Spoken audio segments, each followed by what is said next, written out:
नमस्कार, स्वागत है आपका। आज इतिहास के पन्नों में थोड़ा पीछे लेकर चल रहा हूं आपको, और दिलचस्प बात यह कि चीन जिस तरह से इस वक्त पे बातचीत का लगातार आग्रह कर रहा है भारत से, दूसरी तरफ सीमा पर अपनी मौजूदगी को किस तरह से बढ़ा रहा है, वो ये बताता है कि चीन की जो विश्वासघात की जो रणनीति रही है वो आज की नहीं, बहुत पुरानी है। इसको समझने के लिए आपको 1962 को भी समझना बहुत जरूरी होगा, क्योंकि 8 सितंबर 1962 पीएलए के 60 जवानों ने, और ये 60 को लेकर, हालांकि 60 जवानों को लेकर लगातार चीज़ें, कुछ लोग कहते हैं 60 थे, कुछ लोग कहते थे 100 के करीब थे, लेकिन जो एक मौजूद जानकारी हमारे पास इस वक्त पे है वो ये कि 8 सितंबर 1962 पहला इंकर्जन भारत की जमीन पर हुआ था। छोड़ देते हैं उस बात को कि कितने पीएलए के जवान थे, लेकिन पीएलए की तरफ से जो पहला इंकर्जन हुआ था वो 8 सितंबर 1962 को ही हुआ था।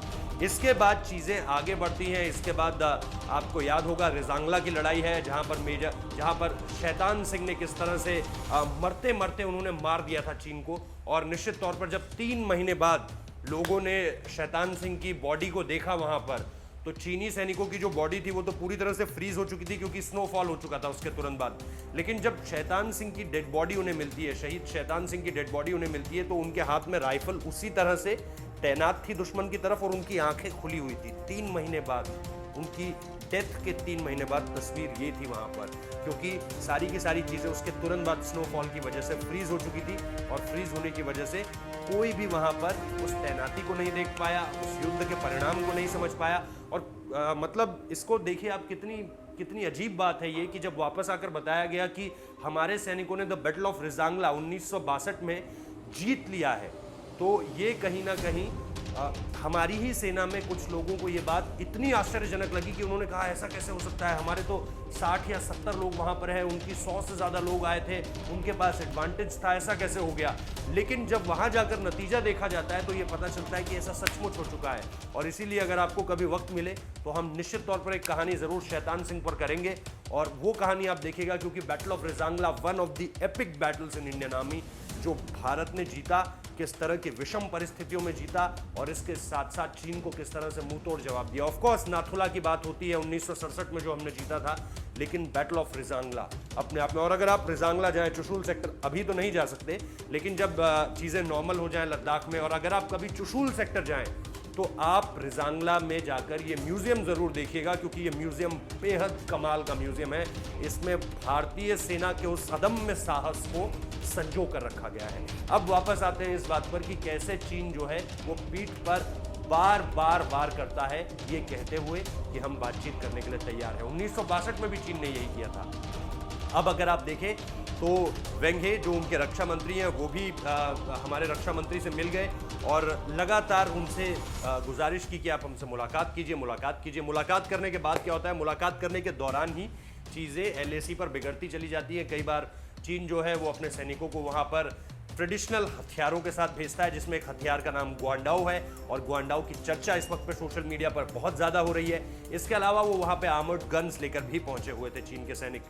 दूसरी तरफ, और भारत ने भी अपनी ट्रीटी को बदल दिया है। भारत ने भी ये साफ तौर पर कह दिया कि गलवान के बाद हमारे सैनिक भी न सिर्फ बंदूक ले जाएंगे बल्कि चलाने का भी पूरा दम रखते हैं, अगर आपकी तरफ से कोई भी उस तरह की हरकत हुई जो आपने गलवान में की थी। तो चीन निश्चित तौर पर अलग अलग चीज़ों के जरिए बातचीत का एक जो तस्वीर है, बातचीत की एक जो तस्वीर है वो दुनिया को दिखा रहा है। वो बता रहा है दुनिया को कि हम तो देखिए बातचीत की पहल बार बार कर रहे हैं, चाहे वो ब्रिगेड कमांडर लेवल पे हो, चाहे वो कोर कमांडर लेवल पर हो। और अब बड़ी अपडेट ये है कि अगले हफ्ते से कोर कमांडर लेवल की बातचीत हो सकती है, यानी 14 कॉर्प्स के lieutenant general Harinder Singh fire and fury से जो जुड़े हुए हैं। और आपको याद होगा जब 3 जुलाई प्रधानमंत्री निम्बू पोस्ट पर गए थे तो उन्होंने एक टोपी पहनी हुई थी।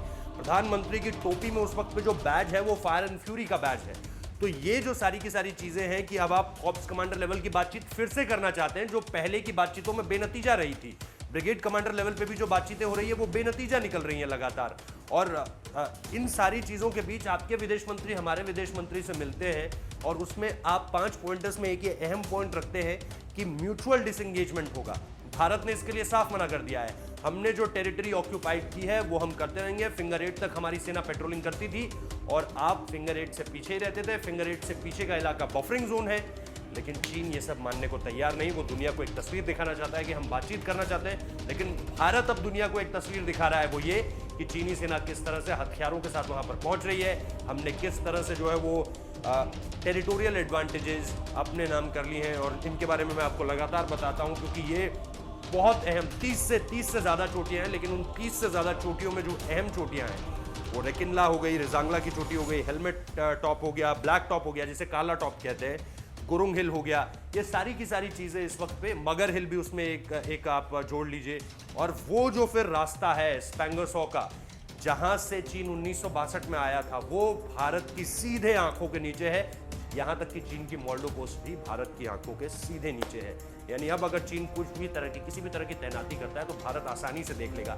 ये कुछ उसी तरह के हालात हैं जैसे 1999 में करगिल में पाकिस्तान के पास टेरिटोरियल एडवांटेजेस था, और पहाड़ की चोटी पर खड़ा, ये सेना का एक गणित है, सेना का एक रेशियो जो मैं आपको बताने जा रहा हूं। पहाड़ पे खड़ा एक सैनिक नीचे खड़े 12 सैनिकों के बराबर होता है। यानी 1:12, 1:14। इसको दो तरह से देखा जाता है कि टेरिटरी कितनी है, लेकिन पहाड़ की चोटी पर खड़ा एक सैनिक जिसके पास बंदूक भी है, जो आर्मर्ड है पूरी तरह से, वो एक सैनिक नीचे खड़े 14 जवानों के बराबर है। यानी वो टेरिटरी जो है, पहाड़ की चोटी उसे इतना एडवांटेज दे देती है। तो आप समझिए कि करगिल का युद्ध हमने किस तरह से जीता होगा, और अब चीन के अगेंस्ट ये हमारी कितनी बड़ी एडवांटेज है। बहुत बहुत शुक्रिया इस वीडियो को देखने के लिए। मकसद यही था आपको बताना कि चीन किस तरह से बातचीत का पर्दा सामने रखकर जो है वो भारत की पीठ पर एक बार फिर खंजर घोंपने की कोशिश लगातार कर रहा है, लेकिन भारत इस बार बार बार मुंह तोड़ जवाब दे रहा है चीन को। बहुत बहुत शुक्रिया वीडियो देखने के लिए।